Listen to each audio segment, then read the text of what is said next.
दोस्तों, हर दिन social media पर भारत विश्व गुरु बन रहा है। पूरे वर्ल्ड में हमारा डंका बज रहा है। लेकिन इसी चमक धमक के बीच जरा इस स्याह हकीकत पर भी गौर कर लीजिए।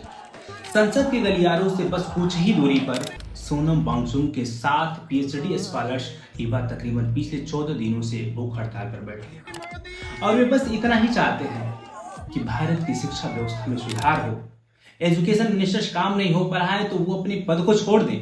लेकिन अफसोस, सरकार के कानों पर जू तक नहीं रेंग रही है। और हद तो तब हो गई जब शिक्षा मंत्री जैसे जिम्मेदार पद पर बैठे व्यक्ति ने इस आंदोलनरत छात्रों को दहशतगर्द करार दे दिया। आप क्या कहेंगे? ये तो दहशतगर्दों का बी टीम है। सोचिए दोस्तों, जो युवा देश की शिक्षा व्यवस्था को सुधारने के लिए अपनी जान दांव पे लगा रहा है, वे दहशतगर्द है। और जो व्यवस्था 1.19 लाख स्कूलों में बिजली तक नहीं पहुंचा पा रही है, वह विश्व गुरु बनने के सपने बेच रही है। ये दोगलापन नहीं है तो क्या है? क्या शिक्षा के हक की बात करना देशद्रोह हो गया है? दोस्तों, आपको पता है कि भारत में पिछले 10 वर्षों में 90,000 सरकारी स्कूल बंद हो गए। एमपी में लगभग 30,000 और यूपी में लगभग 25,000।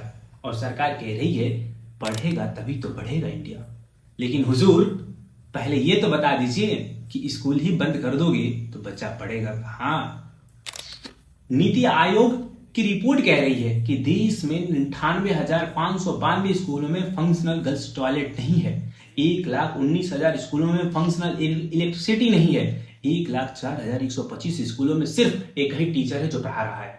और ये नीति आयोग का डेटा है, वही नीति आयोग जिसके चेयरमैन मोदी जी हैं। ये नीति आयोग की रिपोर्ट है जो मैं आपको बता रहा हूं। दोस्तों, ऐसा नहीं है कि मैंने कोई कहीं अलग से रिसर्च किया है। खुद सरकार के आंकड़े हैं, धरातल पर कहीं और भी ज्यादा है। ऐसा मालूम पड़ रहा है कि स्कूली शिक्षा का बेड़ा गर्क हो गया है। क्या सही है? आइए पड़ताल करते हैं। और आज की इस वीडियो में, और इससे पहले कि वीडियो यूट्यूब से हटा दिया जाए, डिलीट कर दिया जाए, इससे पहले कि आप लाइक कर लीजिए, शेयर कर दीजिए, अपने प्लेटफॉर्म पर भेज दीजिए और डाउनलोड करके अपने अपने चैनल पर अपलोड कर दीजिए। आइए शुरू करते हैं। तो दोस्तों, नीति आयोग ने school educational system in India temporal analysis and policy roadmap for quality enhancement नाम से एक विस्तृत रिपोर्ट जारी की है, जिसकी पड़ताल इस वीडियो में मैं आज कर रहा हूं। कल्पना कीजिए दोस्तों कि आपका 5 साल का बेटा पहली बार स्कूल जाने के लिए तैयार हुआ है। उसका नया बैग खरीदा, नई कॉपी खरीद ली, उसके मन में हजारों सपने हैं। लेकिन जब आप उसे स्कूल लेकर पहुंचते हैं तो पता चलता है कि स्कूल अब है ही नहीं। वहां पर है तो स्कूल में टीचर नहीं है, टीचर है तो टॉयलेट्स नहीं है, सब कुछ है तो इलेक्ट्रिसिटी नहीं है। लाइब्रेरी तो सपना है सरकारी स्कूल में, कंप्यूटर के बारे में तो लोगों ने सुना ही नहीं होता। और तब सवाल सिर्फ एक ही बचता है। ये सवाल स्कूली शिक्षा का है, एक बच्चे का नहीं। ये सवाल पूरे भारत के भविष्य का है, क्योंकि किसी भी राष्ट्र की असली ताकत उसकी पार्लियामेंट, उसकी इकोनॉमी या उसकी मिलिट्री नहीं होती। ये क्लासरूम में बैठे हुए बच्चे होते हैं। जिस देश की क्लासरूम मजबूत होती है, वही देश आने वाले वर्षों में दुनिया का लीडर बनता है और नेतृत्व करता है। जिस देश का सरकारी शिक्षा तंत्र कमजोर हो जाता है, वहां विकास केवल भाषणों में दिखाई पड़ता है, जमीन पर नहीं। भारत का संविधान केवल नागरिकों को वोट देने का अधिकार नहीं देता दोस्तों, बल्कि उन्हें सम्मानजनक जीवन का भी अधिकार देता है। इसी सोच के आधार पर इंडियन कॉन्स्टिट्यूशन में आर्टिकल 21E के माध्यम से 6 से 14 साल तक के प्रत्येक बच्चे को फ्री एंड कंपल्सरी एजुकेशन का फंडामेंटल राइट दिया गया है। इसके लिए भारत की संसद ने बाकायदा right of children to free and compulsory education act 2009 जारी किया है, जिसे हम RTE एक्ट कहते हैं। इसका उद्देश्य बिल्कुल स्पष्ट था, गरीब और अमीर के बीच शिक्षा की खाई को कम कर देना। लेकिन सबसे बड़ा प्रश्न यही है कि क्या यह कानून बना देने से शिक्षा का अधिकार वास्तव में बच्चों तक पहुंच जाता है, या फिर ग्राउंड रियलिटी कुछ और ही कहती है? हाल ही में नीति आयोग ने school education system in India temporal analysis and policy roadmap for quality enhancement नाम से रिपोर्ट जारी की है। 2024-25 के आधिकारिक आंकड़ों पर आधारित है, मतलब ये गवर्नमेंट का डेटा है। दोस्तों, ये डेटा कह रहा है कि भारत में 14.71 लाख स्कूल हैं और इन स्कूलों में लगभग 24 करोड़ 69 लाख से ज्यादा बच्चे पढ़ते हैं।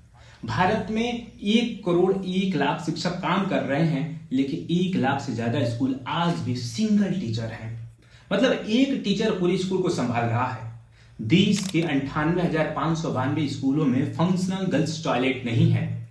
2014 में जब मोदी जी देश के प्रधानमंत्री बने थे, तब उन्होंने देश के लाल किला की प्राचीर से झंडा फहराने के बाद इसी बारे में चिंता जाहिर की थी कि लड़कियां स्कूल क्यों छोड़ देती हैं, क्योंकि स्कूल में फंक्शनल टॉयलेट ही नहीं है।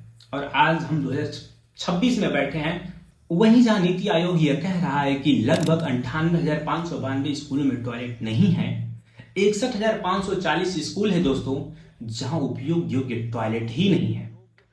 1,19,000 से ज्यादा स्कूलों में फंक्शनल इलेक्ट्रिसिटी ही नहीं है। 14,505 स्कूलों में पीने के पानी का ड्रिंकिंग वाटर की सुविधा नहीं है। 59,829 स्कूलों में हैंड वॉशिंग फैसिलिटीज उपलब्ध नहीं है और लगभग आधे सरकारी सेकेंडरी स्कूलों में फंक्शनल साइंस लेबोरेटरी ही नहीं है। 2005 में 71% बच्चे गवर्नमेंट स्कूल में पढ़ते थे और यह आज आंकड़ा घटकर 49.24% रह गया है। देश के 63% से ज्यादा स्कूलों में कंप्यूटर और इंटरनेट है ही नहीं, यानी 1/3 स्कूल अब भी डिजिटल इंफ्रास्ट्रक्चर से वंचित है। केवल 55% स्कूल ही दिव्यांग फ्रेंडली यानी बैरियर फ्री इंफ्रास्ट्रक्चर के मामले में ठीक मालूम पड़ते हैं। नीति आयोग की रिपोर्ट बताती है कि देश में 80,000 स्कूल ऐसे हैं जहां एक भी छात्र इनरोल नहीं है। इसे जीरो इनरोलमेंट स्कूल कहा जाता है। दोस्तों, ये आंकड़े सरकारी हैं, मतलब किसी प्राइवेट इंस्टीट्यूशन ने डेटा नहीं जुटाया है। नीति आयोग की रिपोर्ट से ये आंकड़े निकल कर आए हैं, जहां आप ऑनलाइन वेबसाइट पर जाकर देख सकते हैं और इन आंकड़ों से पता कर सकते हैं कि स्कूली शिक्षा का बेड़ा गर्क करके रख दिया गया है।